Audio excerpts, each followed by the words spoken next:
So welcome to Vote.je's question time, and this evening we've got the candidates for St Saviour with us. All 12 of the candidates are joining us, which is fantastic. Please start getting your questions now online. You'll see the Q&A box, which is now empty, so start filling it up for us. I will prioritise questions which are for the parish. I want questions which are not aimed at individuals. I want questions which are about the issues for Jersey or for the parish, please. And try to keep your questions brief, say who you are and if you are in the constituency. Candidates will all have 1 minute, and it's a strict 1 minute to answer, and we'll be going around alphabetically, and we'll take it in turns as to who starts first. So first of all, welcome to all the candidates. I'm going to introduce everybody now. Starting to my left, I've got Tom Binet, who is standing as an independent. Jonathan Channing, also independent. Lee Cornick, independent. Louise Dublé, who is also standing as independent. Malcolm Ferry, who is standing for the Jersey Liberal Conservatives. We have Raluca Kovac, who is Reform Jersey. Jeremy Masson, who is standing as an independent candidate. Mary O'Keefe, who is Jersey Alliance. Good evening. Philip Ozef, who is an independent candidate. Good evening. Kevin Pamplin, again, independent candidate. Good evening. And Sophie Walton, who is Progress Party. Good evening. And Suzanne Webb next to me, who is also an independent candidate. Good evening. Good evening to all the candidates. Thanks for joining us. And yes, so please get your questions in online. I'm going to start first of all with Helen's, actually, a nice, clean, energy one, so to be. She has said, how dedicated are you to upholding the commitments of the carbon neutral roadmap, and are you prepared to support bold propositions to reduce carbon emissions? So that goes first to you, Tom. Right. Do I support that in principle? Yes, subject to it being affordable. As to taking bold decisions, once again, the same thing applies. If they're bold and they make perfect sense and they're affordable, then the answer would be yes. However, that would, for me, would need a great deal of justification. Okay, thank you, Jonathan. So yes, absolutely. I believe that our island does need to have more sustainable energy, and we do need to move towards. And as Tom says, it must be cost effective, but we must start soon. And we mustn't get to a situation in the future where we're looking backwards and thinking, what didn't we do? So I support, I need to review the carbon roadmap in much more detail. And I think there'll probably be some improvements along that. But in principle, I think, we do need to pursue tidal power and pursue solar power. Thank you. Lee. Yes, in principle, again, as Tom said. However, we're a tiny island, and whatever we do will be a drop in the ocean compared to the larger countries around the world who are polluting. I'm all for going green and global where we can. We have 2 tides a day, the sunniest place in British Isles. To me, solar and tidal power is a no-brainer. We should be doing it already. But I don't think we should be punishing drivers and the general public here, islanders in Jersey, for a world concern, which we're going to have a very small impact on. Thank you. Louise. Yes, I support the carbon neutral roadmap. I've always supported any of the eco propositions in the Assembly, and like Lee, I think that we should be using the natural resources that we have around us. And I think, as I understand it, the research shows that if we don't act on climate change, it will cost us more in the long run. So the costs to tackle climate change need to be seen as an investment in our future. Thank you. Malcolm. Yeah, the move to carbon neutrality by 2050 is a key objective that lots of governments are working towards. I think Jersey is perfectly placed to be part of that change. We're a small society, there's lots of things we can do as individuals, but this isn't just the job of government. Carbon neutrality is consumer-led. So if consumers make good choices, government can point people in the right direction, but businesses will offer good products that are carbon neutral to people that want to buy them. So this is a joint collective move into a better direction from where we've been in the past. So yes, I support it. I also support renewable sources of energy, primarily solar and wind.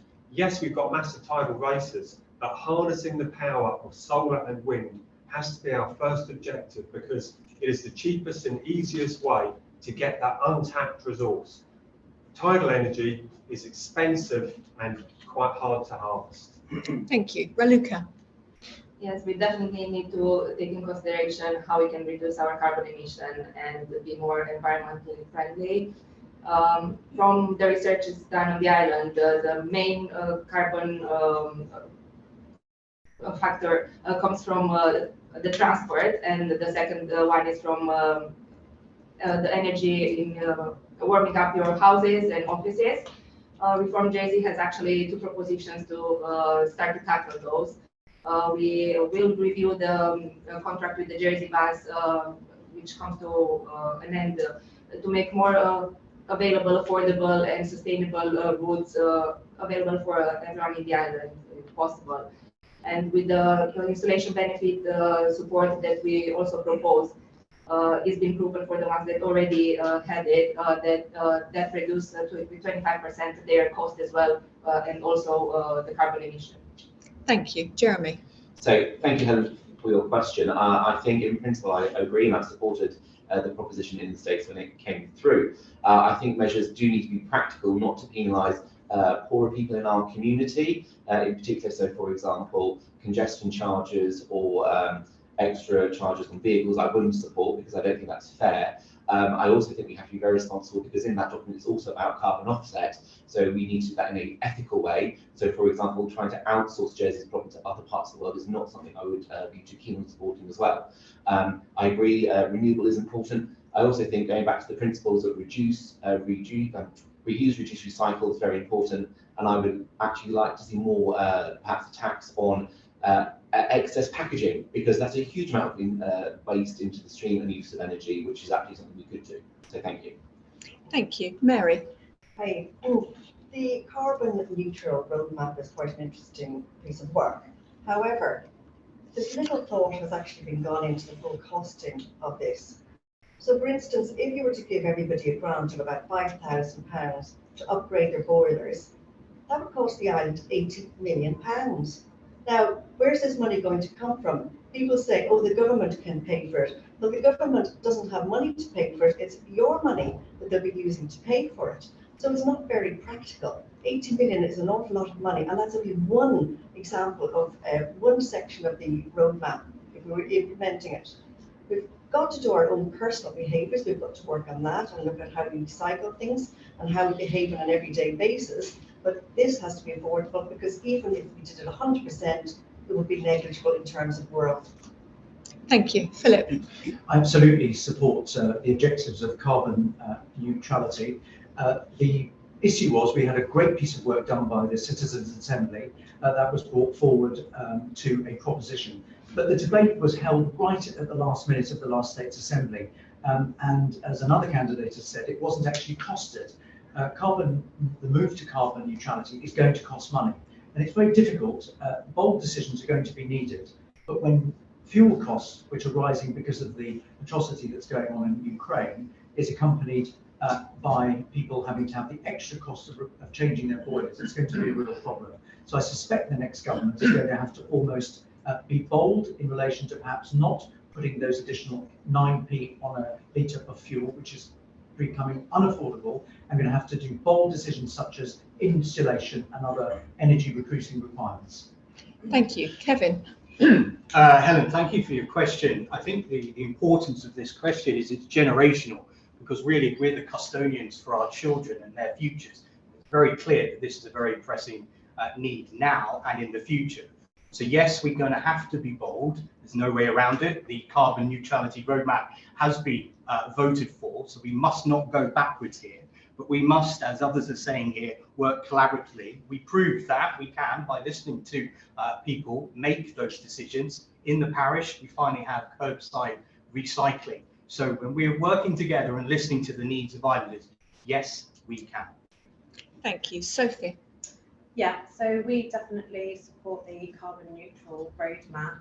I think we could be doing more as individuals, though. You know, there is obviously recycling, but I think we could be looking at other schemes. You know, there's been a great electronic vehicle scheme that we could look at that's been going in Germany.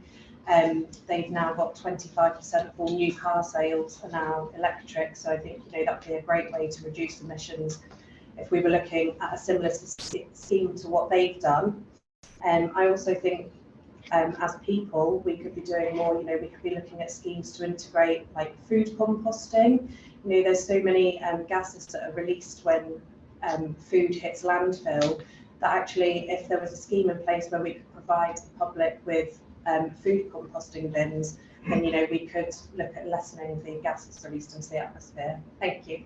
Thank you. Susan. Thank you for your question, Helen. I absolutely support it, the carbon neutral pathway. I think what we have to look at is transport, first and foremost, and I really support the EV system of car sharing, or just the electric cars in the future as and when. We do need bold decisions. We have, as other people have said, we have the tidal, we have solar, we have wind, and we need to be looking at that now rather than later. I think, as Jonathan said, we don't want to be 30 years ahead saying what could we have done now. We need bold decisions now. Thank you. Okay, so just a reminder, you can get your questions in now to all the candidates, and it's great to see some good St Saviour questions coming through, actually. So I'm going to go to John Ludworth's next. He says, I am 31 years old and I've lived in St Saviour all my life. Unfortunately, I'm living at home with my parents, as I'm unable to afford a house in St Saviour. What are candidates' opinions on building more homes in St Saviour? And if they're against building more homes, what parish would they suggest I move to buy a house? And that goes first to Jonathan. As I think we have to be proportionate in what we're doing. Something I'm very keen to get over the line is a green space pledge. So we're ensuring that we do maintain green space. There's also going to be an element of maintaining fields to have back into agriculture for our food security. I was delighted to attend a Jersey dairy briefing earlier with Andrew Legale on that. But ultimately, shared equity schemes, I think we're going to have to heighten. So any developments that do happen in the parish, we will have to heighten our support for that. And I'd say we need to look at the construction methods and make them more cost effective and more sustainable. Thank you. Lee? We can't overpopulate St Saviour. That's going to become an issue if we do. Some people might say our infrastructure isn't even holding up well enough for the people that currently live there. But we do need to make sure that there's affordable and social housing so everybody can get onto the property ladder. Now, I am not a person that can see into the future, but this bubble cannot continue forever. This continually upscaling of house prices, it has to stop and it has to come down at some point. Whether or not that's controllable by anybody in government is to be seen. But yeah, I do believe there are quite a few empty spaces that we could build on, greenhouse spaces and so on. There are empty buildings that could be used, repurposed, and we need to ease the laws to make it simpler for people to redevelop these places that currently are of no use to anybody. They could make homes for somebody. Thank you. Louise? Thank you. Great question. I think so many people are concerned about this. And what I would like to do, working with whoever is the new constable and whoever the other deputies are, if I'm elected, I'd like to establish a land use strategy for St Saviour. Because having just gone through the Bridging Island plan, I found it was very hard to actually get a sense of the parish as a whole, and where the homes were needed and where green space was needed most, where are their families, where are their elderly people. And I think we need to actually come together as a parish and go through a process similar to what they did in St John's, actually, which looked like a really effective process. So that's something that I would propose, and I think that the new constable would be great leading that, and hopefully whoever is elected as deputies, we could work together and make sure that we have some new builds in the parish, because it is required, but it must be balanced with the need for green space. Thank you. Malcolm? I think shared equity schemes are proven, they work, but people who buy their first property on a shared equity scheme, that property has to be fit for the future, because it's very likely that they're going to need to stay in that property for a long period of time. Gone are the days of living in a house for 5 years, selling it and moving up. So I think that scheme does prove its worth. I think St Saviour has already taken the brunt of lots of development over recent years, but we do need to look at sympathetic development where it's appropriate. Nobody wants to see low to high rise, but you know what, this is an island problem, and we need to look for island solutions. And of course, our heart's all in the parish, but we do need to work together as an island to find a solution to the housing problems that are out there at the moment. because the number one issue when we're on the streets is housing for young people, and older people are concerned that their children are leaving the island. Thank you. Okay, and Raluca. First, before we start building, there are venues which we can look at how we can maximize what's existing. The projects that are approved can look at how many more spaces can be already there. For St Saviour, one of the sites could be the St Saviour Hospital. We can look at other places where are parkings, like one on across the street from Baghdad garage, for example. I've seen a parking space which is used literally just for that. Could have a few flats there and the parking to go underneath, so we can consider parking underneath where feasible for planning. People have extended, have put planning permissions request for extending their properties. We can support that. The shared equity support would be applied for first-time buyers and downsizers, and also look what empty properties are there that can be put back on the market. Thank you. Jeremy. Yeah, thank you for the question. So your question was specifically about which sites you wanted to see. I would agree St Saviour's Hospital is one that the Housing Minister and I have been working on with Andy in order to develop not only into affordable housing, that's both rental and first-time buyer, but also key worker accommodation. So that would generate a huge amount of properties in the island, provided it's done sensitively with the correct amenities, as well as providing the correct transport infrastructure. That's very important. I would also support, after we've seen with the census, around 4,000 homes which are vacant, and they're there for various reasons. Some of them, however, might be due to lack of renovation. So I think the state should offer low interest loans in order to help individuals refurbish those properties either for rental or for purchase in order to put them back on the market. And I'd also support a low an empty property tax as well to encourage them back on the market. Thank you. Thank you. Mary. Yes, our policy is very clear on what we will do from the Jersey Alliance on housing. And we are planning to build 5,000 new homes by 2030. We are also, we want to help young couples who are buying houses for the first time with their deposits, because this is one of the barriers people are finding to buying a house. Now, coming back to St Saviour, I have campaigned about taking some of the views off the island plan. And it wasn't a case of NIMBYism. I don't want you to have a house in St Saviour, because I certainly do. But what I want you to do is have a home that is a proper home and is surrounded by amenities. I want a hub, I want a lovely area for you to live, and I just don't want to feel filled up with houses, housing estate after housing estate. I want to see more amenities and a wide variety of houses. Thank you. Philip. Thank you very much for the question. If there's one question that is coming across the doorstep throughout the parish, is the problem of affordability of homes.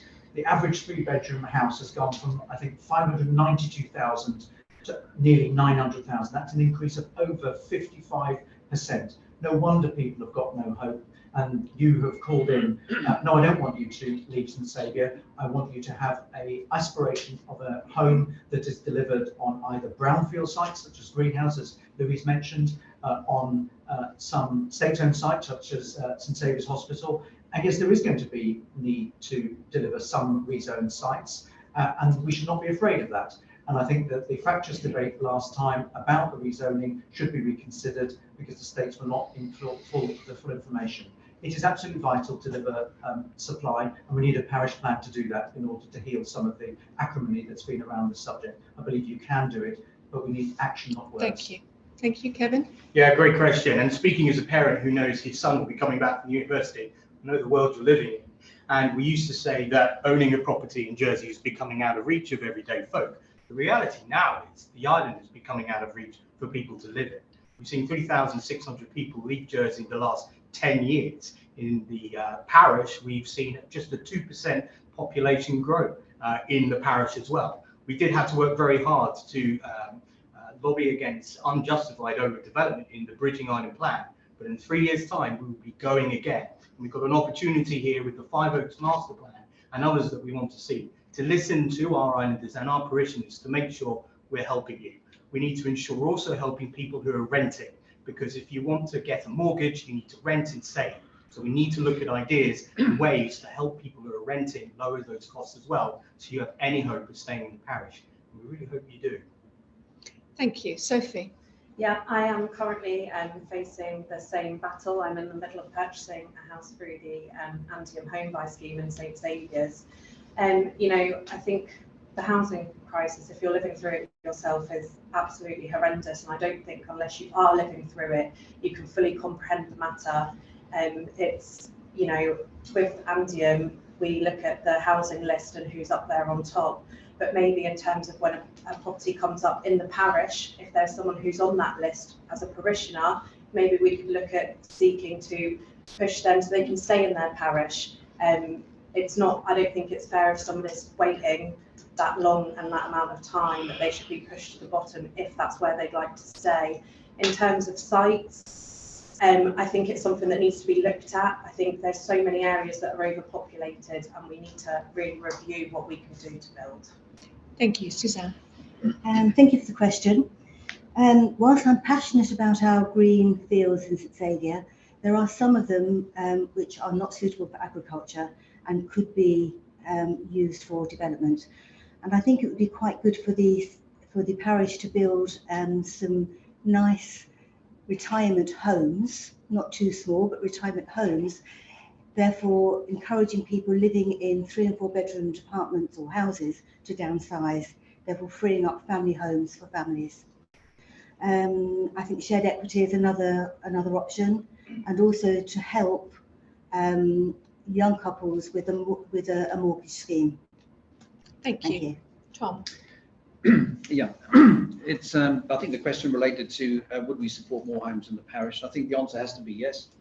We have to play our part in providing adequate housing. However, I think as a point I made at the parish hall, I wouldn't build another home in St Saviour without first taking some land out of agriculture to put over to community use.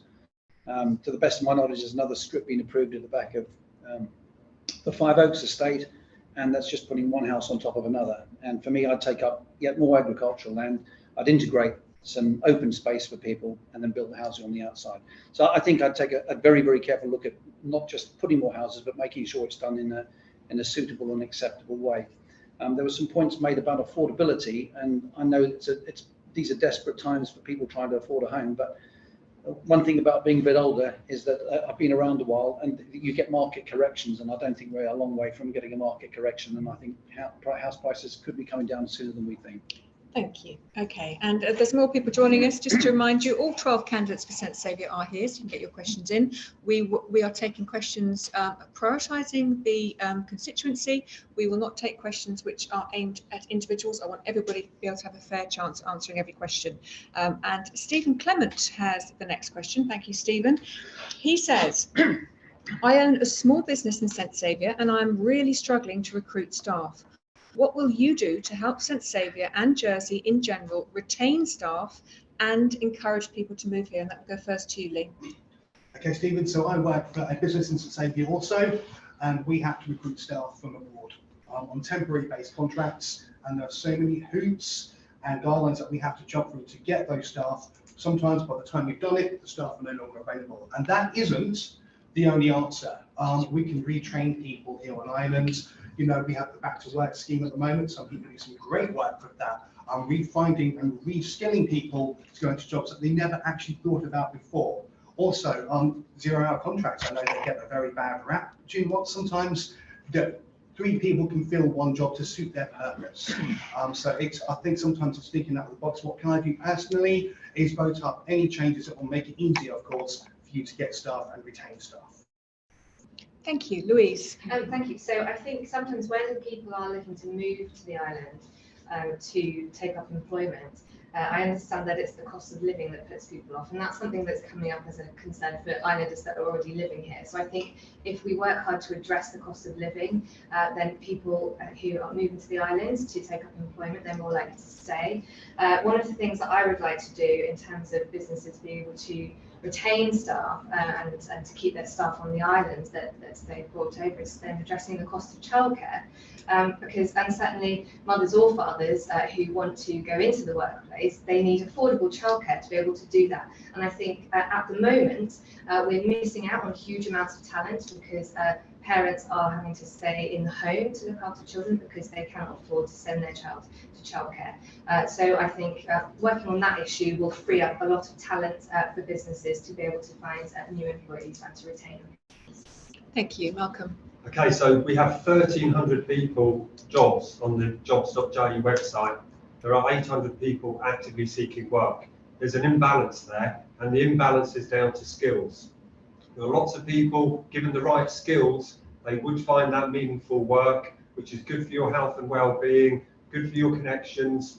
So as well as make sure that we're making maximum use of our own homegrown talents, we also need to look further afield. So Brexit has shown us that not so many Europeans as in the past want to come to Jersey. We need to seek further afield, be flexible with our licensing arrangements, go beyond the 9 months, because speaking to the hospitality industry, they make it very clear that that does not work for their industry and it does not work for people coming to Jersey.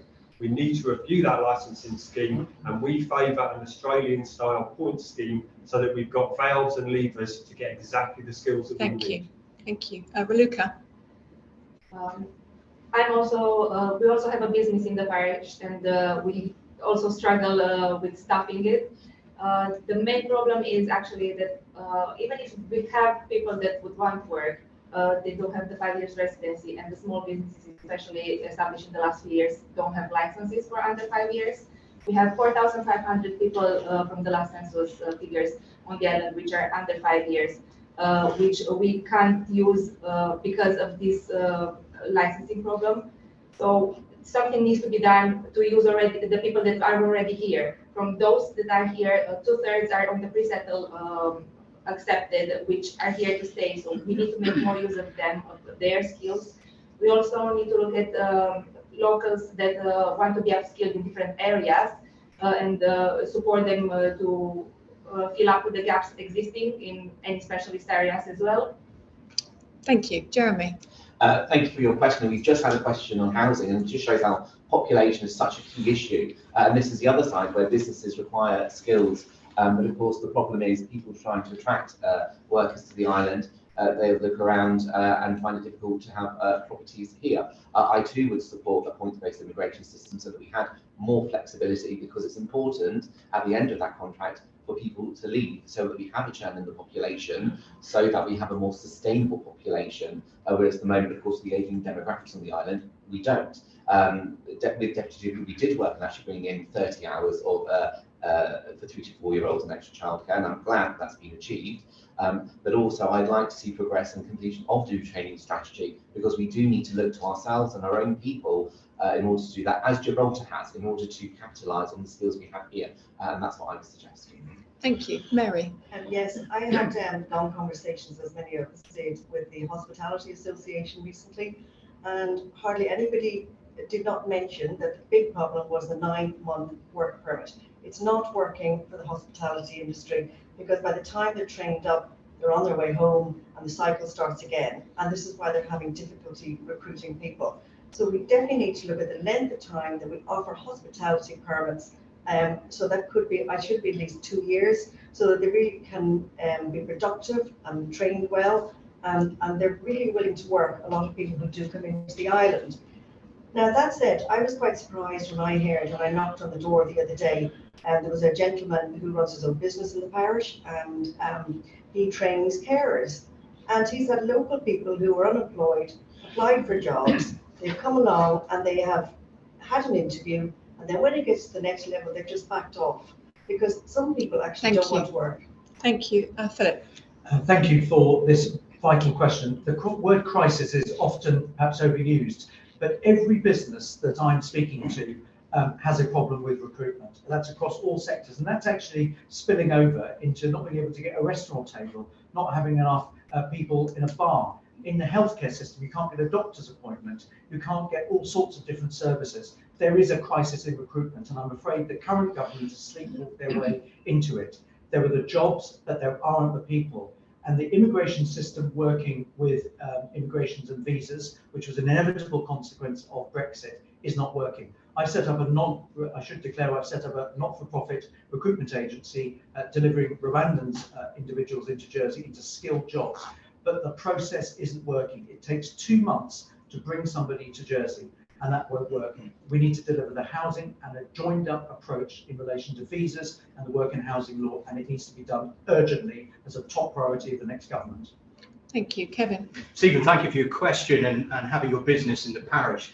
The honest answer here is we've gone through 2 years of unprecedented results that are impacting all around the world. And then there was a sort of attitude of going back to normal without seeing the reality as the world has changed. And I think right now, small businesses are crying out for more support. So we have to continue to think outside the box to support you. And that means, of course, looking at the living wage and how we are training our young people and making career pathways that they want to stay and train. We're also terrible on this island of succession planning. We see that in the civil service, so we have to bring in consultants all the time. And then we see young people who feel not wanted and they leave the island. So it's got to be about education, making people feel valued, where we can, supporting small businesses that will help you seem like an attractive offer, which I'm sure you are. And that actually needs to start straight away as soon as we're all elected in. Thank you. Sophie. Thank you for your question. I'm also a small business owner in the parish. You know, I don't think there has been enough support in terms of small businesses. I think we've been overlooked when policies have been overwritten. Sorry. You know, when we talk about reskilling, yeah, it's a great service, but at the same time, when you've got an industry, we can talk about reskilling, but then I think we need to look at the trainee wage. How are we producing a trainee wage that is £2 to £3 lower than your actual minimum wage? So why would people want to reskill into an industry when they've got to face 2 years of having a lower income? You know, we need to look at a whole different way of supporting our small businesses. Another way we could do that is by sorting out how we do our social security contributions as business owners. So there's a whole range of things we can be doing, and it needs to be done now. Thank you. Suzanne? Thank you for your question. I used to be a small business owner 30 years ago, and unfortunately the problems I had then, we still have now, 30 years later. I think there's too much red tape, you know, bringing people into the island, having to go through all the forms and being sent from office to office. So we need to cut the red tape. We definitely need to cut the 9-month contract. That's just not long enough. As Mary said, they do the 9 months and then we have to start the whole process all over again. So cut the red tape, make it easier for people to get jobs, and also support our own workforce. Thank you. Thank you. Tom? Yeah, like a number of others, I'm also running a business in the parish. I'm familiar with the problems. I think in the short term, we need an appropriate licensing scheme. There's a number of possibilities in that regard, and this probably isn't the right place to make that decision. Concurrent with that, local training, that's essential. That's a longer term initiative. And another thing that's been mentioned by others as well is helping with the cost of living. My own bugbear with that, it's got to be paid by somebody. And there's only 2 sources of revenue. One is either taxing people more or getting the money from government efficiency, and the second is a hobby horse of mine. So if elected, that's something that I'd certainly put as a top priority. Thank you. Jonathan? Thank you for the question, and I agree, we need to be doing more in terms of upskilling, in terms of actually looking at how do we get schemes that work for people and work for businesses? Is there enough consultation with industry? Do we need to bring industry to the table to discuss policy before we write it down into stone? I think that's going to be incredibly important. But also, Jersey does have, amongst the OECD countries, a low workforce participation rate. So how do we improve that workforce participation rate in line with the skills strategy and in line with working with industry to actually start to craft some of these things, as opposed to doing it in silos? Thank you. Okay, nice short sweet question for you all now, because there's 2 people, Elaine and also S. Braden has asked, Who are candidates supporting for Chief Minister and why? That will go first to Louise. Okay, so I would support a candidate for Chief Minister who could unite the Assembly. And I'd like to see somebody who is a strong leader, but also somebody who is humble enough to be able to admit when they get things wrong, somebody who has the ability to listen to all points of view and to change their mind when necessary. And I've seen these qualities in candidates such as Christina Moore. I've seen it in the past in Ian Gorse, and I've also seen it in Linton Farnham. So any of those candidates, I think if they had enough support, I think would be good leaders for the Assembly. Thank you, Malcolm. Okay, so the leader of our coalition of parties is Sir Philip Balash, and that would be our choice. He would be our choice for Chief Minister, not least because of his boundless energy, his enthusiasm, his passion for Jersey, and his attention to detail. Philip is inclusive, he listens, he is very collaborative. When we built our manifesto, it was a complete joint effort where we all fed into that piece of work, and he listened to each and every one of us to make sure that the document that we produced was accurate and a complete package of our vision for Jersey. So Sir Philip Balash is the person that we would put forward as Chief Minister for all of those rare qualities. Thank you, Raluca. Reform Jersey has produced and proposed 9 main pledges, which we all contributed to, and all the members we truly believe in. They're all tangible, affordable, and half of them even drafted to put in if elected. And I think the best equipped to put those propositions in would be our party leader, Sam Mezek. But we also agreed that we're ready to collaborate with whoever shares our view, our values, and are ready to implement those pledges that we truly believe in. Thank you, Jeremy. Being in the centre, I would look for a centrist in politics. I think the Chief Minister role is actually can be quite daunting. It takes a big toll on your life. You need nerve assistance. You need someone who's experienced in order to do that, I feel. I think you need someone who can work across the Assembly, because you need to be able to work with all different political factions in the Assembly in order to get things delivered. And also, I think you need someone down to earth. I think that's really important and would be helpful for Jersey. So I would like to see someone with a good track record like Judy Martin. She would be an excellent candidate. Also someone who obviously understands the business world would be Lyndon Farnham. I think they would be 2 good candidates in order to choose a Chief Minister. Thank you. Thank you, Mary. This is an easy one for me, and obviously it's all down to whoever gets elected at the end of the day. But being a member of the Jersey Alliance, we would be putting forward Sir Mark Folliott as our leader, and hopefully he might be in a position to put himself as Chief Minister. Now, Mark has great Jersey connections. He has such experience in politics. He has been a leader of the City of London for nearly about 10 years, elected several times. And also he has experience with charities and business. He's really good at listening. We've all been contributing to all the policies. He's really good at giving us briefs, and he's very directional. And that to me is what Jersey needs, somebody who's going to bring everyone together and get the job done. Thank you. Philip.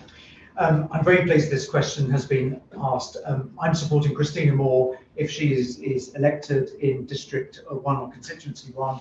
I think Christina Moore has the real unique abilities, such as Louisa said, of unifying the state, working across the political spectrum, a proven track record as a minister, and is the kind of person that's going to be capable of making decisive decisions and building a proper team. I think the Chief Minister candidate should also be somebody that has declared the fact that they're going to be a candidate for Chief Minister before these elections. You, the electorate, need to understand you're voting for a deputy, and also if that deputy is going to also put their hat in the ring for a Chief Minister. I think the candidate for Chief Minister needs to be somebody probably that has served in the State Assembly and has been resident properly in Jersey for the requisite period of time that meets the legal requirements and has the experience of actually being and living here, which I think Christina has in abundance. Thank you. Kevin. Thank you. Standing as an independent, I don't have a preferred choice at this stage. There are many hurdles to get over before we get to that position.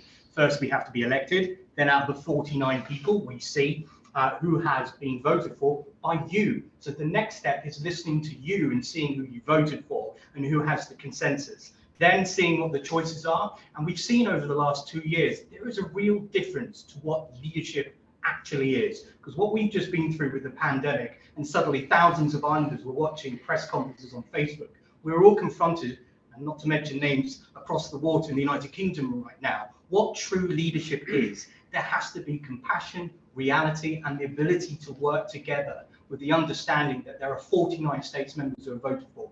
We all have a contribution, but it's you, the people, who must tell us when we're all elected what the direction is, and we'll listen to you and vote accordingly. That's my view. Thank you. Thank you. Sophie? Thank you. As Malcolm stated earlier, with the coalition leader being Sir Philip, that would be the first choice for us. You know, having met him numerous times now and seeing his passion and understanding for Jersey and how the system works, I do think, you know, he'd be a wonderful Chief Minister, and I'm very much looking forward to working with him further. Thank you. Suzanne? Thank you for the question. Interesting question. I would definitely support Christina Moore. I think she is strong, capable. She can make decisions. She's had 4 wonderful years in scrutiny. I think she's definitely up for the job. She's also honest, and most importantly, she's transparent. So my vote would definitely go to Christina Moore. Thank you. Sorry, I'm trying to get the camera on you. I keep wriggling the cameras around if people keep wondering what I'm doing diving forward. Tom? Thank you.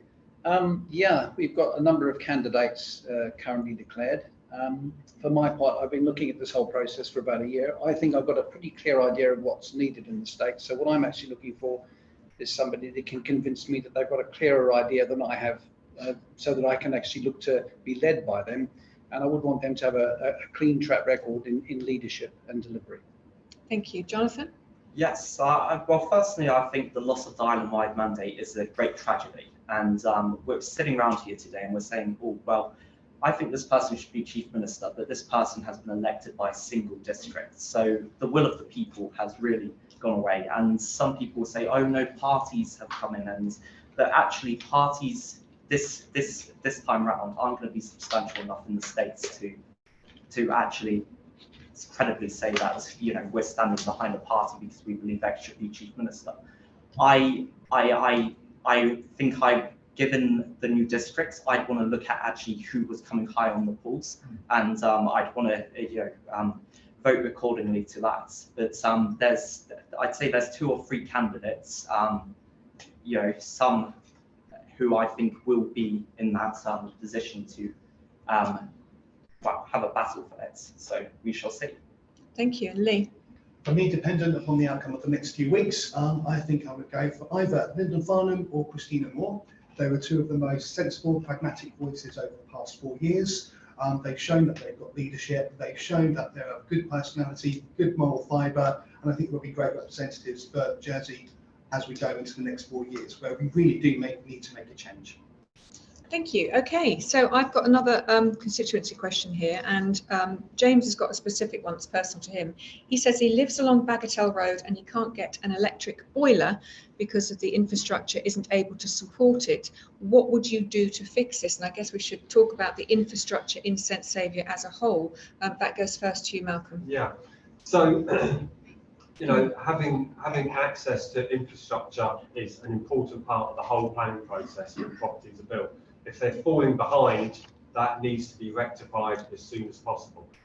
You know, there are still outside of the parish, or maybe even in the parish, there are some properties that are not even still connected to the mains water supply. You know, there are loads of places in the middle of Wales that are connected to the mains water supply. So why can't we get the basic infrastructure to houses that need it? It's part of the planning process going forwards. You know, it's part of future-proofing houses. You know, going forwards, most new properties should be built with an electrical charging socket so that you can charge an electric vehicle, because you can't charge an electric vehicle from a domestic supply. That type of planning and future-proofing needs to be built in. Thank you. Raluca? We definitely need to relook at the planning permissions for every new buildings, and to make sure that everything that's going to be built from now on is fit for purpose and secure.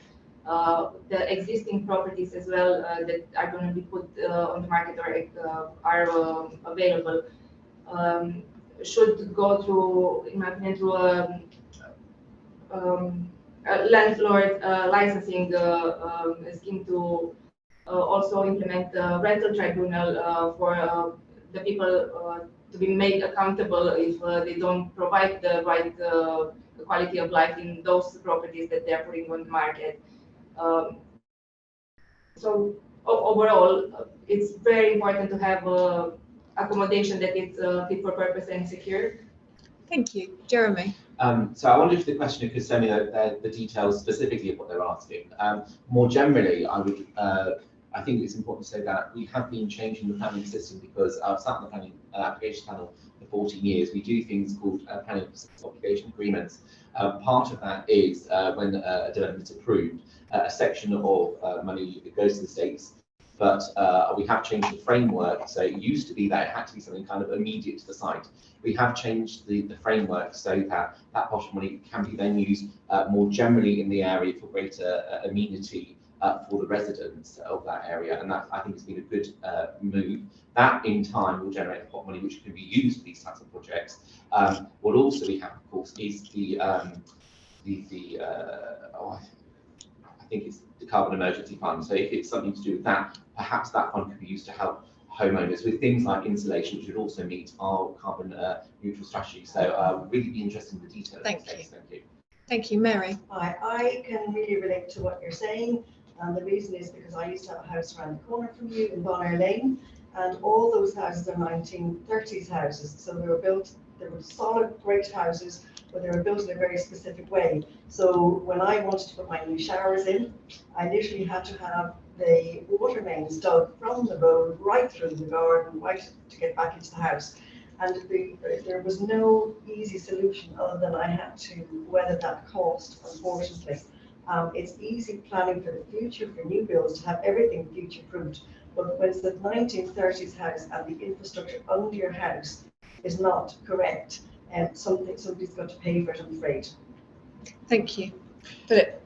I don't think it was Mary's house I was knocking on, but I was actually knocking, or before my house, but I was actually knocking on doors in Bagatelle Road last weekend. And this question came up, that I knocked on 2 doors on Bagatelle Road that said that they wanted to move to electric heating, partly because of the exorbitantly cost of oil and gas. I think it was oil. And basically they couldn't get the electrical supply that they wanted to electrify their house into the from the JEC. I contacted the JEC and said that they are working on it. And I think this shows that the carbon neutral strategy that was passed by the states needs to have been joined up. We need to get joined up policies so that we can get electric. I know that the JEC is working on it. They assured me that they're going to be able to deliver the electric to people's homes. And that is also a massive issue because of the cost of electricity, which is, by the way, half the cost of the UK. So well done to JEC on that, and get on with the infrastructure. Thank you. Kevin? Thank you, James, for your question. The first thing I would say is do always get a hold of your deputy or representative, because if you're having a specific problem, we can assist you and make sure you're getting listened to as well and help where we can. I think what's very clear is we need to have an audit of the parish. I recently, when door knocking, met an elderly lady who had no electric heating, and she had one of those old rolled out electric heating. She wasn't aware of what she was able to have as benefits and guidance. So I think there's a real problem with the communication of what the government can do. So that's one of the first problems as well. So as others are saying, we can be very innovative. We've rolled out fibre to every home. So why aren't we rolling out beneficial, low-cost energy to where it is needed most? But thank you for speaking up, because I think this is an issue that we can work collaboratively on across the parish. Thank you. Sophie? Thank you. Yeah, I totally agree with what's been said previously. I think, there is more in this day and age that can be done. Where I grew up, we were the same with the mains water. We had our whole back garden dug up, and it was a really traumatic experience, noisy also. And I think, we could be doing more to support people in order to better their homes so they can bring their own costs down. But as Mary said, it will come at a cost, but we need to ensure that these costs are kept lower so people who already own their homes won't have to endure huge costs for it. Thank you. Suzanne? Yes, the same as Philip and Mary. I've also been knocking on doors in Bagatelle Road and Bagatelle Lane. And and I've also spoken to JC, and they are doing everything they can, or as much as they can. So I think after the 22nd of June, contact any of the 5 of us that will be elected, and we will do what we can to help you. Thank you, Tom. For my part, it was a very specific question. I'm not going to seek to make any political capital here. I certainly haven't got anywhere near enough information to give a valid answer to this question. But as has been previously mentioned, there'll be 5 people going forward, and if I have to, one of them, you'd be very welcome to call me up and I'll see what I can do. Thank you, Jonathan. No, absolutely. I agree with Philip to some extent. You know, doing things in isolation, you know, and not having things costed, and actually having solutions for those older properties. In terms of our carbon ambition, we need to do more. And like Tom, you know, it's something that's, I'm sure many of us around this circle, it's almost like circle time, will be very happy to assist with, and to put forward some common sense into the Assembly, because it seems to be lacking in abundance. Thank you, Lee. Very much echoing what a lot of my other candidates have said beforehand. Obviously, we need a hand with the strategy of making sure that our infrastructure is fit for purpose. In that case, it is failing you and needs to be looked at on an island level. We've made promises, you know, the government have made promises for carbon neutral, yet we can't provide you with electricity that you need. Craziness to me. Yeah, okay. Thank you, Louise. So as Jeremy said, if a query like this came in from a parishioner as your deputy, and I am a deputy for St Saviour 2, which is your area at the moment, I would ask for more details, and then I would endeavour to put you in touch with somebody who would help you, somebody who has expertise in that area. And in this instance, actually, the other deputy for St Saviour 2 is Kevin Lewis, who is the current infrastructure minister. So I would suspect if you would email him, that would probably be the best person to approach to try and help you whilst he's still in that post. Thank you. Okay, right, moving on now. This is a question from Kelly Mills. Kelly has said, what can you do, or what will you do if you're elected, to provide more help so that people are listened to? She said old people, but I think she's talking about children. She says mental health has got worse since COVID. More children are suffering mentally. There's been 2 deaths that have happened recently. It's clear to see that the mental and emotional state is not getting any better for children. Knowing who to trust, how do you suggest the island deals with this so it doesn't run into adulthood, so you're supporting children through with their mental health problems and it doesn't become an issue as they become adults? Goes first to you, Raluca. Unfortunately, we are very much aware that the youth mental health has increased in the island, especially with the problems of COVID in the last 2 years, and it hasn't been enough support because of the long queues of waiting for people to be seen. What I know is the youth service is doing actually a fantastic work in supporting these children, and recently funding has been approved to support further these services. But what I would like to see is to make these services statutory, to make sure that the funding continues to be there available, and there's an ongoing support for them to be able to expand and help more and sooner. Thank you. Jeremy. Yes, so when I was Assistant Health Minister, one of the key things I wanted to drive through was on-island mental health nurse training, because we can talk about whatever strategy we like. If we don't have people to deliver the services, then you know it doesn't matter what the strategy is. So I'm great that we've achieved that. Of course, that takes time in order to deliver the skills. We also brought in the Couth app, which has helped younger people during the pandemic with lower level mental health issues, and that's been really, really good and well used by young people. The youth service, the YES project has been absolutely brilliant in supporting young people, and through Senator Bauer and my side, we made sure that the budget to the youth service was increased, which is absolutely great. What could we do further? What I also did when it came to being Children's Minister, we brought in the training in order to make sure that the offering to all civil servants about the rights of the child, the rights and voice of the child was heard, and that training has been rolled out across the state. So we have really been moving on this, but it's early days and they will grow. Thank you. Mary. Yes, something that we can actually do, which has not been done at present. Children can be assessed at a very young age, what they call an ATC. It's a survey like the child, and it takes into consideration, are they coming from a home where somebody may be an addict, Are they coming from poor accommodation? Are they coming from poor support? Are they coming from a traumatic background? And what it does is this actually gives you a score which will give an indicative that there could be a problem at an early stage. Because in this island, far too many children are let to go too long before there's real help. And, you know, mental health is really important, and it really distresses me when I hear the number of cases that we hear about on a regular basis, including suicide. And it's just not good enough, and we need to do everything we can to improve this. Thank you. Philip? Mental health has to be one of the biggest priorities for the next government. There is probably a huge backlog of mental health that has been now needing to address because of COVID. We've all suffered in our mental health through COVID, and this has been particularly acute and inhaled, as we've seen by young people. The tragedy of individuals taking their own life is something that we all should be absolutely shocked by and do something about. If some of that money, if I may say, that has been spent on planning the hospital, some of that £52 million of planning could have been put into mental health services, we'd be better off. We can't change the past, but we can change current and the future. And we need to put the resources and we need to put the facilities into mental health. And I think a dual site hospital solution, perhaps with mental health being in Overdale, releasing Overdale for housing, mental health needs to be taken really, really seriously. We have one candidate who's an expert in this area. Thank you. Kevin? Lucy, for the last 4 years, I've stood up and been consistent on the issues of mental health in this island. The failing of years and years, underfunding and real lack of urgency need in getting the service that the island deserves. And of course, COVID came along and everybody is using COVID as an excuse. These problems were already there before COVID. We need to skill people up, and we need to make sure people, as your question was asking, are listened to. So we need to make sure those channels of communication are going both ways. I did 2 reviews in the last 2 years, and the one I did before we broke for the election yet again showed for the last couple of years there has been a failure again.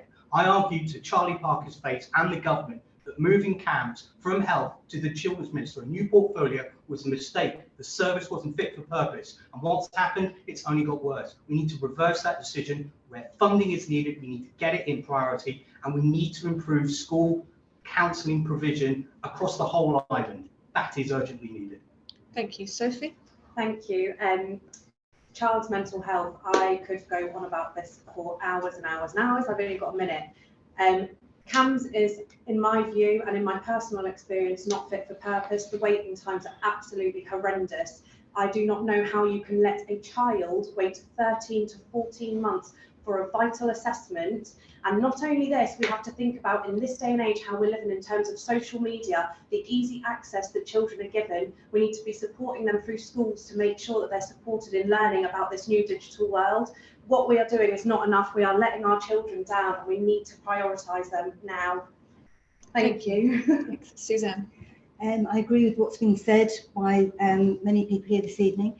It's a major issue, and I think one of the most important ones that the new government puts into place immediately after the 22nd of June. I think Overdale is an ideal site to put those new provisions, and we just need to make it a priority.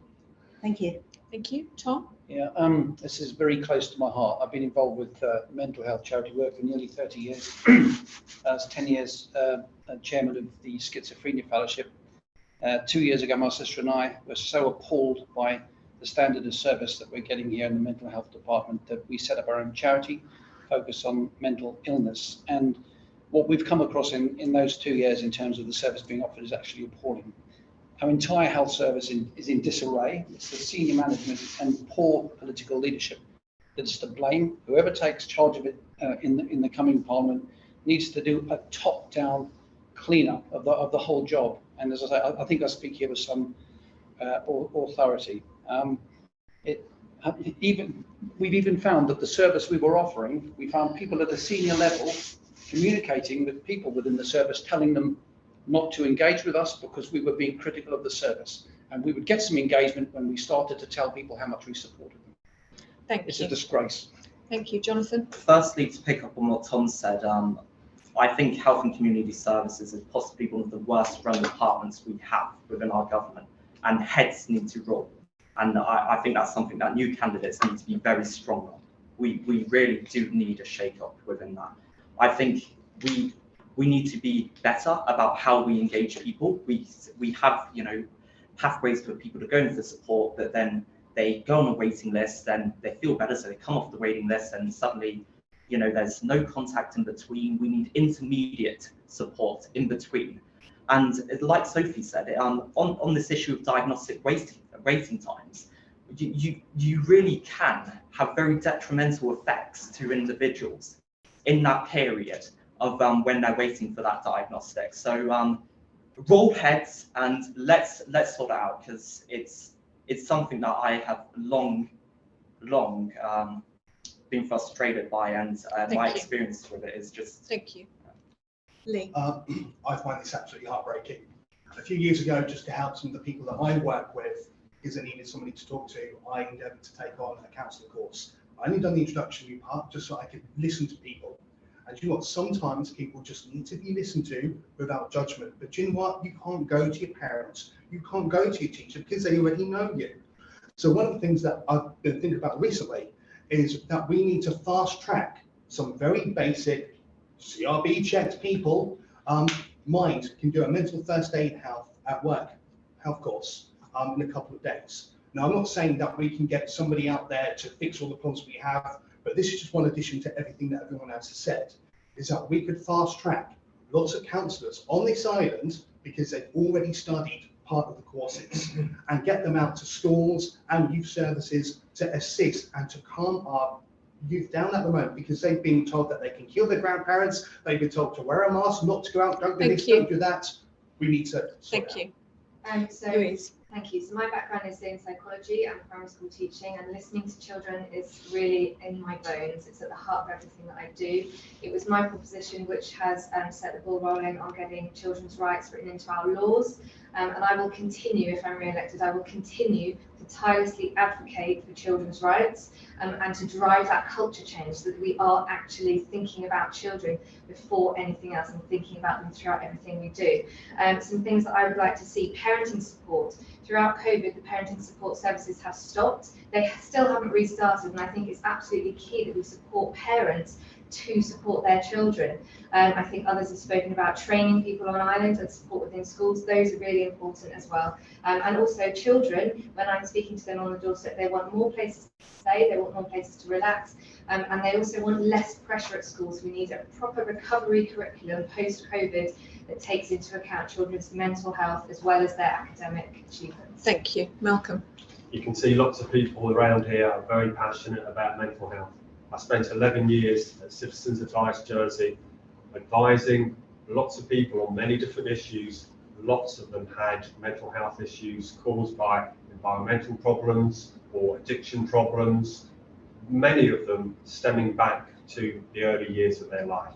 So to get a better understanding of the issues in Jersey, I took a directorship on My Voice Jersey, which is a charity that advocates for people with chronic and acute mental health problems, to the point, some of them, where they get their liberty taken away and they're in a frightened place where they do not know what to do. I find that work incredibly rewarding. I feed into that work and I learn so much from it. So I'm so glad that for the last 2 years I've been on that board. It's about early intervention. That is the key. If the sooner you can get to someone who's got a mental health problem, the far more likely you're going to get better out. Thank you. Thank you very much. Okay, I'm going to stay with the health theme because Karen has asked, in 2016 we were sold the idea of the long-term care plan, which would pay for our future long-term care, being basic care, excluding living expenses. The LTC scheme does not meet the costs of basic care by a long way, says Karen. This is causing a lot of stress and anxiety to many families in the island. If elected, what would you do to remedy this dire situation? I'll go first to you, Jeremy. Yeah, thank you for the question, Karen. The scheme was brought in under Francis O'Grady after many years of debate, and it was such a boon to the island that it was brought in. Of course, how it was done was through in the end the partnership between the taxation system and the social security system, and through the cost of the increase of care, there is no you know, people ask for honesty in politicians. This is an honest point. If you want more funding for this point, those contributions from the working population need to be increased. And if it needs to be done, then of course that is something which we could do. So in a phased approach, as we have done, for example, with pension contributions, in order to go there. The other aspect, of course, we know from the Care Federation has been, of course, the lack of care for workers in the island, which of course then brings up the cost of bringing people in, and also the retraining strategy would tackle that, and that's something I'm heavily supportive of. Thank you. Thank you, Mary. Yeah, a lot of people actually on the board have spoken about the long-term care. And in fact, I spoke to one gentleman and he made a joke of this, and I really was horrified. But he said if he was diagnosed with a terminal illness, he would actually put himself off a cliff because he didn't want to be in a situation where he had to sell his house and leave his wife homeless to go and afford long-term care. Now, there's lots of packages that should be much more efficient than this, where if you have to go to long-term care and use long-term care, you would have a special home care package where when both, whoever is left in the house, when both of them are dead, then what would happen then would a section of the house would go back to the government. So your care is not a problem. It's all covered while you're alive without having to sell your assets while you're alive. Thank you. Philip. I'm really disappointed to hear that the long-term care scheme isn't working. I was actually the Treasury Minister that brought forward the monies that are raised in terms of, I think it's the 0.75% on contributions. It was raised on an income tax basis because that was fairer. But what's going on? The money is being raised and yet the support isn't actually being able to be used for the intended purpose. That's not right. That shows that government brought in something. I've been in the States for the last 4 years and hasn't attended to the issues. We've seen the last 2-3 days, I think, problems with carers. Not enough carers, there's not enough beds. There is a supply side issue in terms of carers. Carers are some of our most valued key workers. There's not enough of them. They need to be recruited, and we also need to find care beds. That'll be one of my top priorities if I get in as a Deputy of St Saviour to deal with this issue. I'm really disappointed. Government has failed. Thank you. Kevin? Well, what you're probably seeing here is, with the answer to some of these questions, is a lot of this has been done piecemeal, but obviously all these things in Siloam. And the long-term care fund is a good idea because there are many people who live in fear that they'll need to sell their home to receive the care that they need. So the idea is sound, but again, what has happened, it wasn't funded properly. So as you're seeing and as we're all feeling, the actual cost in 2022 for caring for people, your loved ones, is astronomical. So it doesn't match the actual needs. By the time you've paid out, actually, you're probably worse off. Now, there were 2 times in the last 4 years that this was brought forward and we had an opportunity to raise it, but people didn't want to do that. So I think this needs an absolute refresh. Again, we're still hanging on to the coattails of 5-10 years ago. We need to live in the now. The cost of living on this island and the needs of people who need that care is not matching the funds that are there.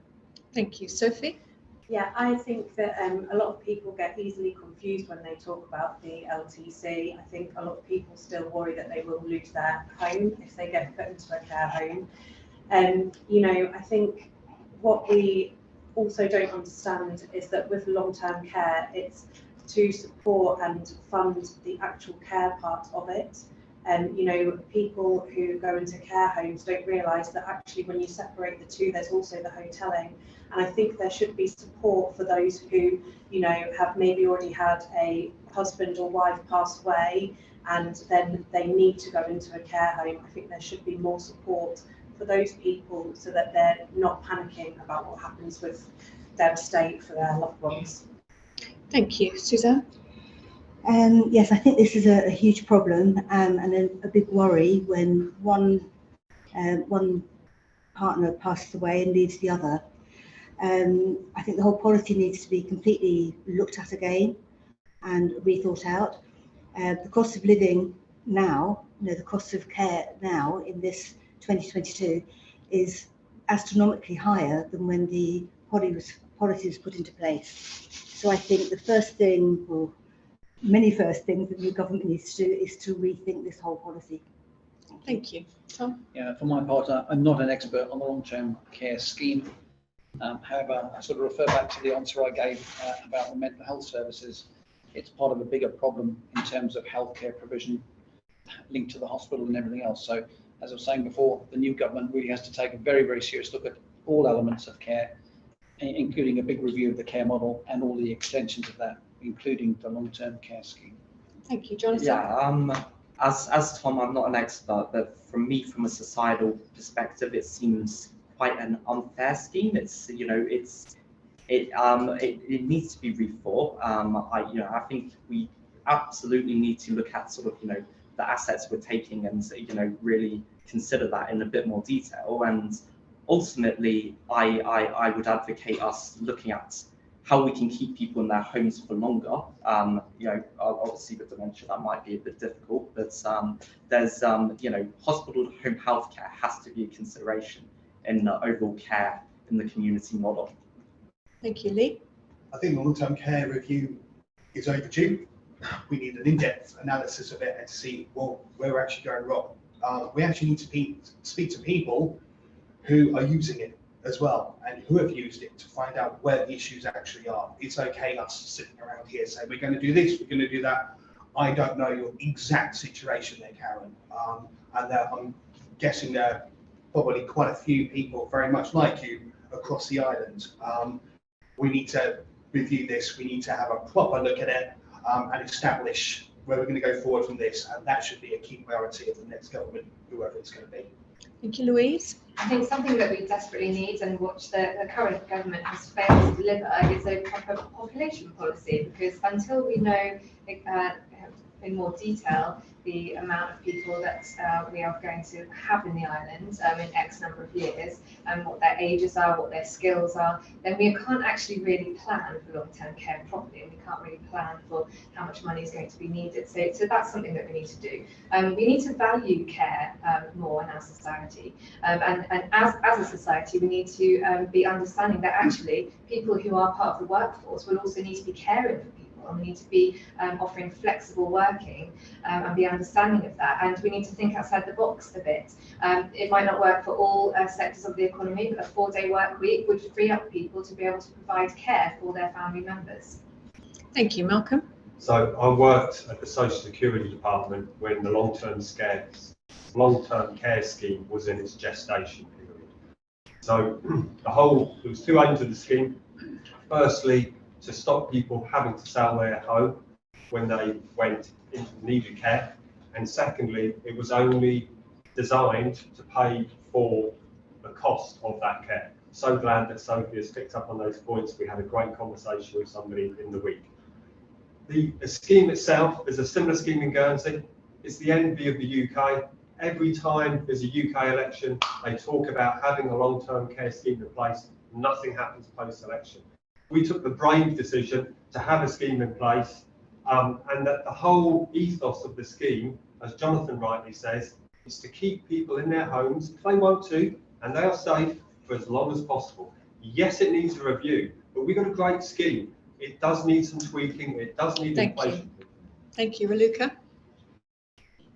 Reform Jersey has brought in place the health access scheme, which provides more affordable access to GP intervention in early parts of your health problems. And what we're also proposing is to extend that to the long-term care needing it, to have access as soon as possible at affordable prices. We are aware of people in the care homes which need often and costly visits from their doctors for their health problems, and this will help them also reduce that cost. Also looking at the fair taxes and contributions that we propose to reform, by removing the long-term care cap that exists currently for the higher earners, would bring back about 7 million, which would be reinvested in supporting the health system. And thank you. Thank you. Okay, now moving on, we've got a question here from Tim Nelson. He says he's 59 years old and has lived in St Saviour for 20 years. If you were elected as deputy, how would you set the tone to ensure the needs of the electorate are met? That goes first to you, Mary. Well, it's all about leadership, and it's all about how you work with other people, which is partly why I joined the Jersey Alliance, because we are a group of collegiate people. We have already proven we work really well together, and mainly because we have a strong leader, but also because we're so like-minded, which is the key to how our party operates. And hopefully we will work with other people who are similarly minded should we get a lot of our candidates elected, because we actually think then we can really get things done and we can actually achieve things instead of having the same old we've had for years and years and years, which doesn't work. Thank you, Philip. The question was about how to achieve a positive collegiate approach. A positive collegiate approach, I think, is best delivered by the maintenance of independent candidates. I'm not in favour, I'm afraid, of party politics. I think they spend too much time talking about themselves and infighting. I will work with all of the 5 deputies, hopefully I'm going to be one of them, that are going to be elected in St Saviour as a team. You're going to have a team St Saviour for the first time, all elected on a mandate. Not only that, we're going to have a constable. I don't at all favour the none of the above. We've got Kevin Lewis is the declared candidate for St Saviour. I think he can be a great constable, and I will work with him with a collegiate approach with the other deputies of St Saviour to deliver a better St Saviour, a more exciting St Saviour with a St Saviour plan and taking our responsibilities in Ireland-wide together. So I'm really optimistic about it. Thank you, Kevin. Tim, you talked about setting the tone, and for me, the tone is set by our community. We saw that firsthand during the pandemic in those early days when the community and the parish all came together, and we were having phone calls with parishioners. We were all gathering together and going around and seeing what everybody needed. And that tone, that community is in the DNA of the parish. This is why there are 12 people who want to be one of the deputies in the best parish in the island. But the reality was also, it's got to be open and inclusive. And one of the consequences of this new election is, instead of breaking the parishes into 3, we are now as one whole parish, so we can work much more collaboratively.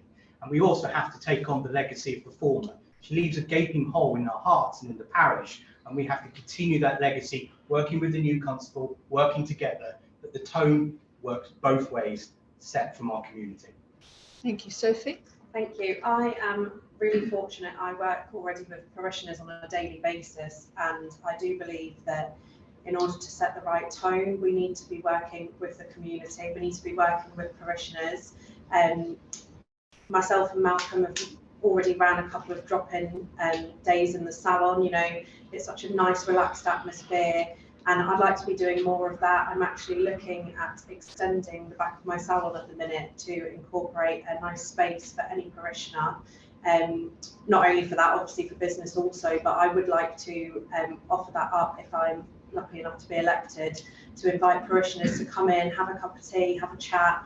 Let's see what we can do. Let's get some community events up and running. And, you know, same with everyone else who's elected. I'd like to see us all working collaboratively together. Thank you. Thank you, Suzanne. Yeah, thank you for the question. I think it's paramount that the 5 new deputies all work together as a team. I love the phrase Team St Saviour, that's wonderful. I think not only do we need to work together as a team, but there has to be regular, not just a couple of weeks after the election, but the next 4 years, regular surgeries where we invite the parishioners to come and talk to us. In all parts of the parish, it's a big parish, so right from the north, right to the south, regular meetings, encouraging the parishioners to come to talk to us, and us 5 working together as a team. Sorry, thank you. Just got to move on. Thank you, Chairman. Yeah, the process of setting the tone actually starts with the electorate, because you're going to be picking 5 people out of these 12. So, as I say, that process starts with you. And I'm going to go a bit off message here by saying that I've been working with these other 11 for a number of weeks now, and they're all very charming, pleasant people. So I think whatever happens, you can be quite well served, because I think all the people around here are quite capable of collaborating with each other. So that might not be the answer you're looking for, but that's what I've got to say on the matter. Thank you, Jonathan. No, I think we need to listen more. I think we need to sometimes remind ourselves once we get into the assembly, we are the servants of the people of St Saviour, and we're there to serve the interests of the island. But ultimately, we need to listen to parishioners, we need to be there for parishioners, and we need more engagement with parishioners, and we need that across demographics. We need different events, different points of engagement, and that should be in large led by the father of the parish, the constable, supported by the 5 deputies who get in. So we can really ensure that there's a parish focus coming forward for St Saviour. Thank you, Lee. Great question. Firstly, as a candidate of 12 people for St Saviour, all who are passionate about our parish, we've already changed a few things between the 12 of us. We had the first ever Meet the Candidate where you just pop along and speak to all of us at one time in a chilled out manner. We made sure that there were less questions, and we made sure that you could ask something at the hustings. If you didn't want to stand up anymore, you just put down a bit of paper and give it to the chair.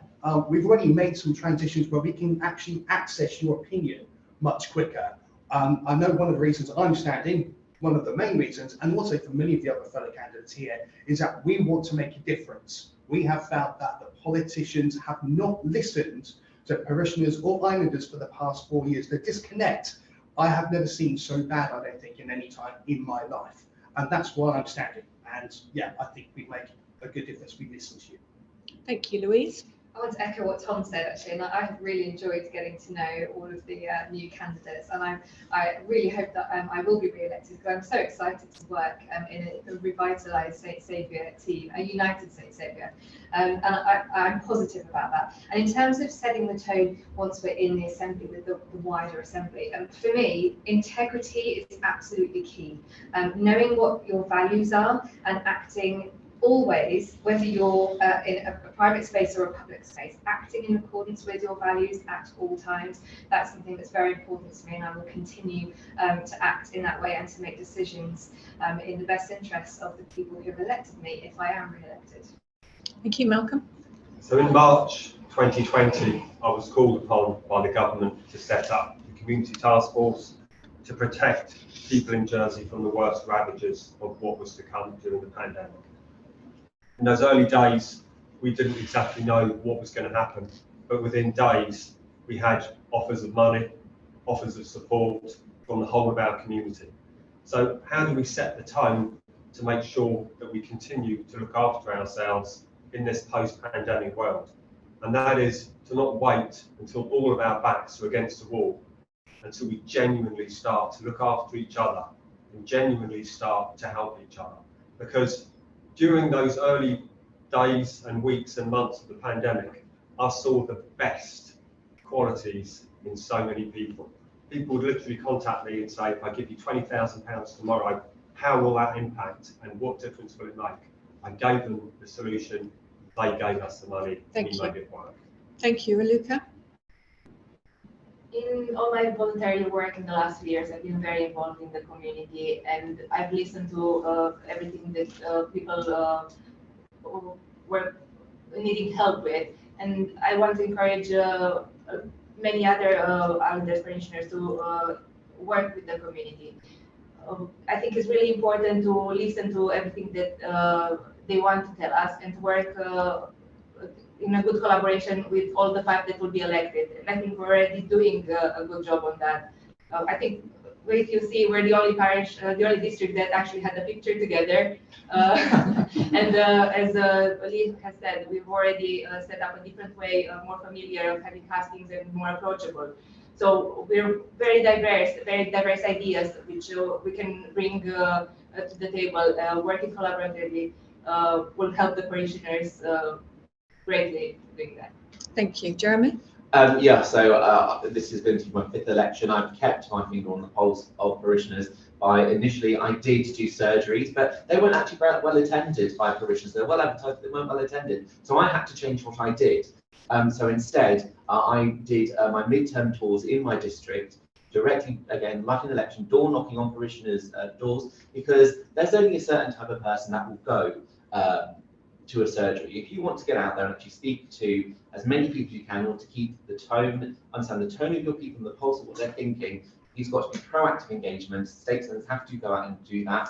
And I'd like to think my record shows that I have done that in the past by doing my midterm tours, as well as various newsletters and drops throughout my term, in order to allow parishioners that opportunity to contact me with their views on specific issues as they arise, and I would continue to do so and encourage any elected candidate to follow that method. You've got to be proactive. Thank you. Okay. We've already touched on cost of housing in the conversation, and there's questions in here about the cost of food, because obviously there's a huge concern about cost of living. So Patrick Lynch is going to put you all on the spot. He has said, Caritas Jersey run the island's living wage campaign and believe this is a key component in addressing the cost of living crisis over the next 4 years. Some of your manifestos address this, but will you all commit tonight to move the minimum wage, which is a poverty wage, he says, to the same level as the living wage in an incremental manner by the end of the lifetime of the next assembly? That goes first to you, Philip. There is absolutely no doubt that the rising cost of living is going to cause and is causing real problems with budgets across the island and in the parish. The living wage is going to have to be increased. I almost shudder to think about the percentage increase that's going to be required when we're touching an inflation rate, which is almost 10%. We've got to do the living wage, but we've got to do also a lot more to lower the cost of living. I don't think the last government has done nearly enough to deal with the issues that I'm passionate about competition. It was great to have a new supermarket in our parish, and I don't criticise it, got a great organisation, but I think I'm listening to the parishioners and saying they want a low-cost supermarket. France has got Aldi and Lidl. They've got alternatives to deliver low-cost solutions. We've got to deal with energy markets, the rising costs of those issues which have been there for so long, and we're going to have a can-do, pragmatic approach to deliver better cost of living. But yes, Caritas, well done. Thank you. Go to Kevin. Thank you, and yes, everything has risen over the last few years, apart from wages. But we also need to make sure that we're supporting businesses to meet those needs, because it's fundamentally small businesses are the lifeblood and the backbone of enterprise in the island. So we need to make sure that they're getting the support, as we all mentioned earlier. But to meet the cost of living and the needs of families on this island, that is where we need to be heading. But we have to do it incrementally, as you quite rightly mentioned, but we need to equally make sure that we're not impacting everybody, so it's not counterproductive. So absolutely yes.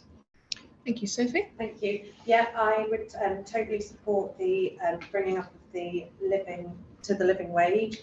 I think we're right that we need to support businesses throughout it. Another thing that I haven't heard anyone really talk about is, you know, we want to bring the living wage up, but what about those of the people who are on pensions? You know, why are we not giving them a living pension? I've done a few quick figures, and the difference between a living wage and a living pension, once you've taken off your taxes and your social security contributions, is about £100 a week. You know, we can't be expecting people to live like that. We also need to look at what we can do in terms of income support. Can we be raising the caps? It doesn't seem that they've been raising them, so there's people less able to get support, but rents are going up, costs are going up, so we need to look at that as well. Thank you. Suzanne? Yes, agree with what's been said already, and totally support the living wage, but also we need to address the cost of living at the same time, and give a lot of support to the small businesses, especially who will be paying the living wage.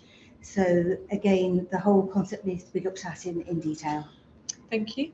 Tom? Yeah, this is a slightly tricky one, because it's very, very easy at election time when you're looking for people's votes to just glibly put that cost onto all the people that have to provide the money. And I have to say, in essence, I have to say I do agree with it, because I just don't know how people on minimum wage can actually exist. It just beggars belief. But we just got to bear in mind that that's going to fall principally on small business. It's all very well for finance people on sort of 7-figure sums. That's nice and easy. Small business, agriculture, and retail. And I just think we've got to look at just the whole situation very, very carefully, because those low income businesses, low profit, high turnover, low profit businesses are going to struggle terribly. So we just got to be mindful that when we take, you know, this very glib, oh yes, it's dead easy, I'm going to give away someone else's money. It's not quite that simple. So yeah, in favour in principle, but it just needs a very, very close a great deal of work to make it work. Thank you. I advocate a measured approach and to address this in stages. There'll be some businesses that will be more able to pay that living wage immediately. There'll be some businesses that we're going to have to help out with a productivity rethink in terms of how they do things, I believe. And ultimately, there's going to be a level of working with industry as opposed to against. I'm also very supportive of taking GST off of food. I think it can be done. I think I've seen publicly figures in the supermarket CEO of the co-op come out and say that he believes it can be done. And I think it's something that we should pursue. And that may not be popular, but we should not have an increase in food bank usage. That is, it's awful. And you know, for me, let's address some of those issues and let's get our food systems right. Thank you, Lee. In principle, again, yeah, reiterating what both Philip and Tom have already said, a living wage is the ideal place to be at. However, it will have an adverse effect on small businesses and businesses that, you know, if they have to increase the living wage, they have to increase their prices, which actually makes the prices of everything go up. The living wage will then need to be increased. You're back into this vicious circle again. I think possibly, you know, the answer to this could lie between where you have the minimum wage and the living wage. Maybe we can look at tax relief, social security relief there. I don't know if that's a possible thing. I'm not a financier, but it's something I would like to investigate. Also, you know, we're entering a cost of living crisis. We don't know how bad this is going to get. So the GST on food for me is a no-brainer. It has to be done. The sooner the better. Thank you, Louise. Yes, I support the measures proposed, and I think Caritas do some great work. I'm very grateful for the work that they do. I can only echo what others have said about ensuring businesses are supported, and I think the question contained the word incremental, and I think that's key, is that it's got to be done in increments with the appropriate support, and the government is going to have to look into the cost of living urgently at the beginning of the next assembly as well. Thank you. Malcolm? Patrick, thank you for your question. I worked together with Patrick on the community advisory group, particularly during lockdown. I also spent 10 years on the employment forum, ending up as deputy chair for that organisation. So that organisation listened to industry and formulated a recommendation for the minister to take forward the next increment in minimum wage. And we heard long and hard from two industries in particular, agriculture and hospitality, who always used to explain how 1% increase in minimum wage had the effect on their bottom line. So what we were promised as a way through that, and again, Jonathan has hit the nail on the head, is a productivity plan. That was never forthcoming. So without a productivity plan, it's very difficult to find the right way to increase to living wage, but a way must be found. Thank you. Raluca? So we also, as from Jersey, we proposed a pledge to increase the minimum wage from 1st of October to £10 per hour, progressive up to the living wage. And why £10 to begin with, especially as was said, to give time to the small businesses to adapt. And there's also fund in the business support fund to support those businesses to easier transition to these changes. There's also the mention of the GST being cut that we also support, and as Jonathan has said, there's been a lot in the social media lately from the COP CEO, very supportive of that, and can be done implementing the system that is currently working in UK. And in food cost, we also propose the free school meals, which will take the burden on the families for the primary school to begin with. And thank you. Thank you, Jeremy. So I think first of all, it's important to say that under Deputy Duty Martin, the minimum wage has increased by over 20% in that term to meet the proposition of Deputy Sutherland. But not only that, we convinced the State Assembly to go further to, I think it's 2/3 of median wage, in establishing the minimum wage, which comes in close, I believe, to the living wage, although I'm sure I'll be corrected if I'm wrong. But I think what we must also ask ourselves is, how are we supporting islanders to do better than the living wage, because the fabulous work done by Skills Jersey in supporting Islanders to retrain into jobs which are more fulfilling for them is something which we've done really well. And I'm sorry to mention it again, but this is a key part of the retraining strategy, which is so important in order to allow Islanders to empower themselves to live better lives. And I think that is something which I am campaigning on in order to allow Islanders in order to be able to better their own aspirations. Thank you, Mary. Thank you, Patrick. Caritas is indeed an amazing charity. As there are lots of charities on this island which do a phenomenal amount of work. Now, we as a party actually have been listening to the parties in the run-up to this election, and we've been adopting a lot of the strategies that have been produced by them, and including your own. So we certainly in theory would support the living wage, but like yourself, we do recognise that for certain industries like farming, it is very hard for agricultural workers, it's very hard for them to be on the living wage.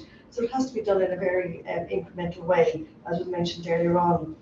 We also definitely support Judy Martha's scheme, the cost of living temporary scheme, which allows £20 per person per household a month. And this is to go directly towards the cost of living to be spent as how the family sees fit. Thank you. Thank you. Okay, going to move on quickly. Got time for just 2 more questions here. Dave Berry says, what are 3 key focus points that you want to deliver in your first 100 days of office? Goes first to Kevin. Thank you, Dave. Very simply, bring forward the dementia strategy. That's part of the Jersey Care Model, way overdue. Coupled with that, the carer strategy, which is desperately needed. And thirdly, to continue my work in holding government account in bringing forward the mental health services that the island so desperately needed. That includes building the place of safety and the replacement Orchard House facility, which has stalled, but because of the work of our scrutiny panel, we must see through. So those are my three critical things. But one, the first off, is bring that proposition to bring that dementia strategy forward. It is so needed. Thank you, Sophie. Thank you. First and foremost, I'd like to see CAMS getting sourced out. I think the children are being failed, as I've said previously. Secondly, I'd like to work on some parish issues as well. I think we've got a lot of traffic congestion. I think that needs sorting. And thirdly, I think I'd also like to get working on how we can help children with additional needs through mainframe education. I think there's a lot of children who are in that intermediate level that are not getting the right support. We're seeing a lot of parents pulling these children out and homeschooling them now, and there needs to be more support for these children in our mainframe system. Thank you. Suzanne? Okay, the first 100 days. Probably first of all, thinking about the hospital, which we haven't mentioned yet, making a final decision on the hospital and getting that started and underway. Looking at the traffic, as Sophie said, in the traffic congestion in St Saviour, especially on Wellington Road, where I live. And thirdly, the mental health for children, I think, is way on the top of the list as well. So looking at that. Thank you. Tom? I think I'm going to admit defeat before I start here. I think the vast majority of things that I want to see done cannot possibly happen in 100 days, and perhaps my ambitions are far too extreme. But I think the first thing that has to be done, and that will be done in the first 100 days, be done in the first couple of weeks, is that make sure we've got the correct ministers in place. Vital that we restore ministerial control, and after that, it's a complete overhaul of the civil service. Now, as I say, the first one can be done in 100 days. I think the second perhaps sooner, and the third is a long-term ambition. So, yeah, I agree with Tom. It's going to be crucial that the person who is the next Chief Minister of Jersey is able to lead us through a very turbulent time. I believe this is probably one of the most crucial elections for Ireland in a long time. So for me, that has to be a priority, getting the right people in place. As I say, I'm very passionate about getting to grips with the finer detail and the less seen stuff in health and community services, and really starting to make a difference and have a shake-up. And lastly, I really want to start the ball rolling with getting a rethink of education going. I think there's some great starting points, but let's do more. Let's include the students. And let's work collectively to deliver an educational system that will deliver for all children, regardless of if they neurotypical or neurodiverse. Thank you, Lee. For the first 100 days, my one would be free school meals. I think the push has been there before. It failed by people that really should not have voted against it as well, in the position they were in at that time. I've had a letter last week, which has actually really upset me, from a girl who goes to Greenfield School. I think most of us have got one. The fact that there's some children going to school and they are hungry. This is unacceptable on an island this size with this much wealth. It should be a no-brainer. That could go through in 100 days if there's will there. Also to put a pause on the overspend of the hospital. That needs to be going in straight away as well. It makes no sense. It's really going to be paid for by our generation, the next generation, and the generation after that. This is an expensive mistake we're running to. That needs to be paused. And as Suzanne rightly said, we need to make a quicker decision and get things going for maybe a multi-purpose site. And we're nearly out of time, so the third one would obviously be the mental health of everybody on this island. Sport Jersey have already got some great ideas of how all of us can be impacted beneficially. Thank you, Louise. I think it very much depends on what role I end up in, which depends on who the Chief Minister is and what the leadership is like. There's so many things I would like to do, and actually I'm refining my goals for what I want to do based upon what people are saying to me on the doorstep. And personally, I think that cost of living is something that I would like to be questioning ministers on, or if I am on the ministerial side, something that I would be urging other ministers to consider. And one such sector which I do have expertise in and I would be well set to address is the cost of childcare. That's something that has been a long time coming. It's something that is a huge barrier for many families. It would have a positive impact for children, but it would also have a positive impact in many other areas, such as the economy, in terms of freeing up parents to go into the workforce. So that's something I would like to look at. I'm also passionate about mental health, particularly for children. There are some more niche issues which need to be urgently addressed, left over from the previous assembly. Thank you. Thank you, Malcolm. For the parish, I think we need to look at a proper solution for pickups and drop-offs at St Saviour School. That is a real issue that we need to find a safe and sustainable solution for that problem before, God forbid, something untoward happens. I do agree with the hospital. I know it's already been said, but actually it's the #1 issue when we're speaking to people. So there needs to be a very short order review of the hospital to find a way forward on where we're going with that. My third issue, the island is mourning the loss of the senators. We need a quick deconstruct of this whole election process. And if the turnout is the same or lower than it was last time, that is indicative of a failing system. So we need to review what happened with the senators, what went wrong, how can we improve the system again. Thank you. Raluca? Reform Jersey already has the proposition drafted to put it in the second day of the mandate to increase the minimum wage up to the £10 per hour from 1st of October, and that's going to be put in straight away. We're also going to declare the housing crisis and work actively from the first day to implement our housing crisis action plan, which you can have the full details on our Reform Jersey website. The free school meals can also be achieved within the next year, next school year. The cost of it is been estimated at about 500, like $500 million, which we know can be achieved because that's the existing money that's been given to Charlie Parker. And going to the traffic for the parish, we can look at ways of how we can improve it and see which streets will be better of being one way, two ways, enlarging the drop-in base for Thank you.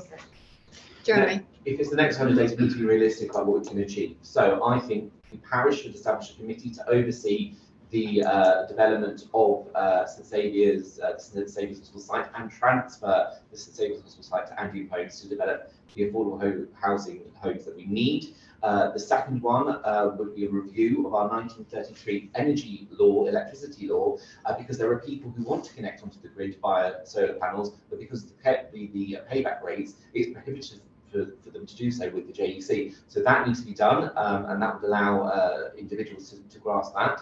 And within the time frame as well, what could also be established is a social security business COVID credit scheme, because we know that even after COVID, businesses are still struggling to balance their the balance sheets, and that is a non-statutory scheme that could easily be implemented in quick pace. Thank you, Mary. My first 100 days. Well, first of all, I want to learn how to do the job correctly, efficiently. I would like to learn how to write propositions, and I want to be able to get rid of that most ridiculous law that if a parish on a police system where they do not have enough officers, the parish gets fined. I do not understand it, and it's another waste of money for the parish. I have mentioned about a 5-point parish plan that I have planned, and I would like to have an events manager which could be employed straight away, and it's almost centre funding, which I won't go into just now. And one of my key policies to do with the island is our dental health policy, which is £1,000 worth of general dentistry for children up to the age of 18 years of age, and I'd like to get that underway. Thank you. Philip. I've not been in the States for the last 4 years, but I was there for almost 2 decades before. I can hit the ground running, and I'd like to be working with, hopefully, Christina Moore or a suitable candidate like Christina, definitely Christina, for putting together a council of ministers that's going to basically act, not just talk. I have never, in all the years since I've been back in Jersey, since the late 1990s, seen such absolute anger with a dithering government that has failed. I'm sorry, but the Alliance-led government has left a legacy of undone issues, such as a population issue, all the rest of it. 33 days, get the right government. 66 days, get the government back on track, delivering a 2023 budget, dealing with the cost of living crisis. 99 days, dealing with the hospital. I agree with what Tom said previously, dealing with the housing crisis, revisiting those rezoned sites in St Saviour, and dealing with that recruitment crisis, fixing that visa problem that we can deal with from Jersey. Thank you. Thank you. Okay, last question to everybody, and I want to look forward and I want to think positively, because Darren says many of his friends are leaving Jersey because they believe the cost of accommodation has now gone beyond a joke in Jersey, and I want to concentrate on rents, not just building houses, because we talked about building houses earlier. He says they're concentrating on careers away from the finance industry in order to relocate more easily. What action plan do the candidates have in order to reverse this trend? We need to think forward. It goes first to you, Sophie. Thank you. Yeah, I mean, our policy on housing is how we can look at we need to look at so many things first. Obviously, population control is one. We're going to do the points-based system. But, you know, in terms of reversing it, I don't think there's any easy solution. I think there's going to have to be so many things that we look at. I think we could look in terms of how we've got our rent control. I think that's going to be key. Rents are extortionate. I mean, and when you think even our social housing is going 80% of the market rate, if the Andy are doing a rejig anytime soon, they'll see that even private rents have gone massively through the roof. So I think we need to look at all of those first, but I don't think there's going to be a quick solution to it. Thank you, Suzanne. Okay, again, I agree there's no quick solution, but I think the fact that social housing in Jersey, that there isn't social housing in Jersey, and the fact that the rents are 80% of the private sector. So I think what needs to be done is maybe to look at the income from social housing families and have a percentage of income as the marker for the rents, rather than just 20% less than the private sector. Okay, thank you.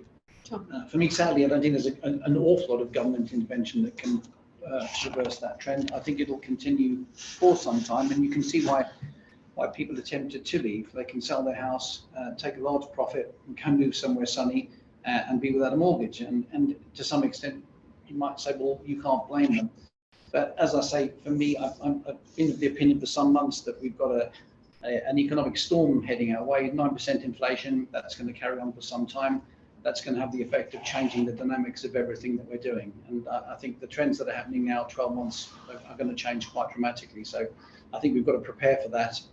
We're sort of almost looking to solve all of yesterday's problems, and going forward, I think we just need to look at what might be coming our way and take that into consideration. Thank you, Jonathan. Yeah, I think the rental market, you know, there's going to need to be an aspect of how we ensure that prices are fair and they are within people's means, it's going to touch on so many things. So there needs to be a lot more thought put into it, and on those people leaving, we need to, I think, really look at some mechanisms on how we're going to get them back once we've got something in place. So that would be. Thank you, Lee. Again, echoing what Tom said earlier, I think there's a correction coming up for property prices which will have a knock-on effect to rents. If that doesn't happen, then we seriously need to look at some kind of regulation and rent controls here in Jersey. Otherwise, it's just going to become ludicrous and we won't have anybody left here. The last person will need to turn the lights off. Also, please don't leave Jersey. It's a fantastic place to live. Yeah, things are bad at the moment. Things are bad on a global scale. This isn't, some of the stuff that's going on right now isn't exclusive to Jersey. It's a world thing. Yeah, just try and hold off for a little bit longer if you can and make a decision later on. Thank you, Louise. Thank you. So I agree in terms of social housing, moving to no more than 80% of the market rate, that is not going to be enough in terms of helping social housing. We need to link it to something else, looking at the living wage and the median wage and working out what the actual realistic costs are for people. In terms of private rental market, I think something that is driving the high rental prices is the shortage of properties. And if we look at things like incentivizing people to rent out their spare rooms, that might free up some of the, say, 1 and 2 bedroom properties so that there would be more available, which would then put the cost down. So that's just one idea which I would advocate that might help. Thank you, Malcolm. Affordable housing starts with affordable renting. People cannot be in rental poverty, and those who aspire to the dream of home ownership will never move out that loop unless you cure the problem at the very inception. When I was at Citizens Advice, the 3 biggest issues were housing, debt, and relationships. And I always used to explain that if you're in insecure accommodation with money worries, how can you have good relationships with your nearest and dearest? These are big societal problems that collectively we need to resolve. And there is a way forward, because if we can make renting more affordable, that will allow people to move up if they so wish. And the only way we can do that is by increased supply. It's a supply and demand mismatch. Thank you, Raluca. Yeah, I agree that more regulation needs to be put into the rental market. We should ban inflationary rental increase with no real reason behind it. I think it would be really good to have a means-tested system for social housing, to have in place a rent tribunal and a landlord's licensing scheme, which would make sure that the properties put for rental are affordable but also good quality. And I don't also agree with the differences that are made between the qualified and non-qualified, especially the quality of the rental properties available, and this should be also addressed. Thank you, Jeremy. So I would agree that supply is the key issue as well as demand. So immigration system, let's say that for granted, that gets changed. Supply, I think we know from the census we have 400 vacant properties in the island. Now, some of them could be used in order to be used to help meet the demand. I think that Jersey, we have £10 million set aside for various housing schemes. I think Jersey could establish a low interest loan scheme to help those who have vacant properties but don't have the means in order to refurbish them to do so. That would bring in more capacity into the market, because the question is quite right. It's not about just affordable homes to purchase, it's also the rental sector where we need to increase capacity, and that's something which we need to do. The Minister of Housing, Mr. Russell, has re-established the rent tribunal positions, which have been recruited to. So if anyone's got any issues about their rent, please contact them now. Thank you. Thank you, Mary. Yeah, you have to think, why do people rent out properties? And they do it because it's their business and it may be their only source of income. And unfortunately, market forces dictates the price of rents. And the reason they are so high, people are actually paying these very high, expensive rates. Now, if they stopped paying so much and they just said, we're not going to renew the rate, the lease, it's going to go up, a landowner would want to rent it out and not have it empty. So it's a very difficult thing. But what we want to do for social housing is cap it at 80% and not have it going any further than that. And there's a high proportion of people who are on very low incomes don't actually pay any rent at all. but it's important that things don't change and we don't go over 80%. Thank you. Philip. Well, we started with housing, and this is the last question with housing. That just indicates the real crisis that there is in housing. I'm afraid that there's been a complete failure by the Alliance-led government of delivering solutions for housing. We've got to deal with it. I commend Russell Levy, who came in halfway through the term in relation to tackling housing and setting out a clear action plan. I think Louisa's idea of a relief for renting out rooms would be a great thing. There are many people in hospitality that are going to need to have accommodation, and that should be an interim step, not a long-term solution. And with the rising cost of living, having more income in families' budgets that they're not going to be taxed upon might help the cost of living crisis. The new government has got to be making it very clear from the start that they're serious about delivering supply. You can't tinker with regulation, I'm afraid. Regulation isn't going to solve the problem. We need to deal with the supply of homes, and we need to give a clear message that we're going to be taking seriously the issue of supply of rental accommodation and built accommodation in all sectors. Thank you, and I do apologise for wiggling the camera around because it's just not wanting to behave and look at you. So that was Philip Ozef talking there. Okay, Kevin Pamplin, it's your turn. Thank you, Gwyn. For me, this comes down to the question of how we value our society and how we value our young people. Unfortunately, people leave the island because they don't feel valued as well as being able to live on the island and want to live. They look upwards and don't see any succession planning because people stay in jobs. And also we don't embrace enough the diversity of this island. And as you rightly said about it's the finance industry or you're a second-class citizen, and that has got to change. We've got to value everybody's contribution to this island. So what we can do? Yes, empty property tax is one of them when it's relevant. We need to support people who are trying to save for a mortgage, but equally people who don't want a house and want to rent. How can we support them? We need to have higher thresholds of tax, put more money into the hard-working people of Jersey, because Middle Jersey is being squeezed more and more, and you need a compassionate, doable government that can get going from day one. Thank you, and apologies because you're not going to get to go first because that was our last question. But I'm sure you're quite relieved. So thank you to everybody at home for putting your questions in today, and thank you, of course, to all the candidates. So you get the chance to vote for one of these 12. You've got Tom Binet, who is standing as an independent. Jonathan Channing, who's also standing as an independent candidate. Lee Cornick, who is another independent candidate. Louise Dublé, again, standing as an independent.